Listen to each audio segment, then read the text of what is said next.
with Leo Perez, right? Yes, Leo Perez, yeah. And we're going to talk about everything that you're doing here. What's Yeah, what's cool. going on? Well, A lot of good stuff. Me and my wife Erin, we both live in Bordeaux Mountain here in St. John, and we have a beautiful property up in the hills facing south and west. After the storm, we have realized the importance of really trying to transform our forest after it got pretty much destroyed into more of a food forest. So in the process of regenerating the forest and assisting on it, and mulching and healing the trees that have been wounded and that have been having problems healing, especially hardwood trees like the bay rums and the guava berries.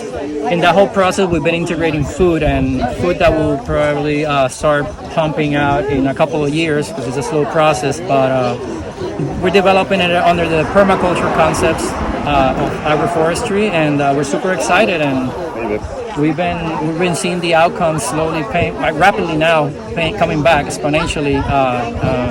And it's exciting and rewarding. And here we have a bunch of stuff that we've been growing, some of the little seedlings.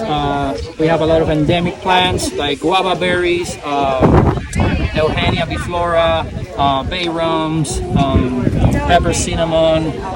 All of them are aromatic, I have to say, or most of them are aromatic, and they have definitely interesting properties, whether it's good for the pollination of bees and or fruits or essential oils that you can extract from them.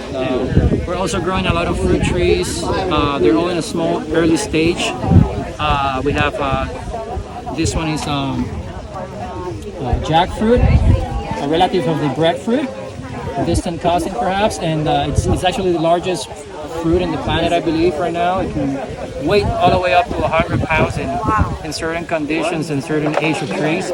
The cool thing about it, like the breadfruit, that instead of other fruit trees that we're trying to buy and grow in our properties that take 7 years, this thing is supposed to take 2 to 3 years from planting. So it starts producing fruit right away or a lot faster than other trees at a higher yield as well. So in the future, we're going to start grafting them to accelerate the growth, and also find cultivars or varieties that have better flavor and that do better with our climate, so that we can actually start, having in occasions like this, exchange with other people. So we want to really increase the amount of fruit trees that we have, and also the quality of the cultivars. So how does grafting accelerate the growth?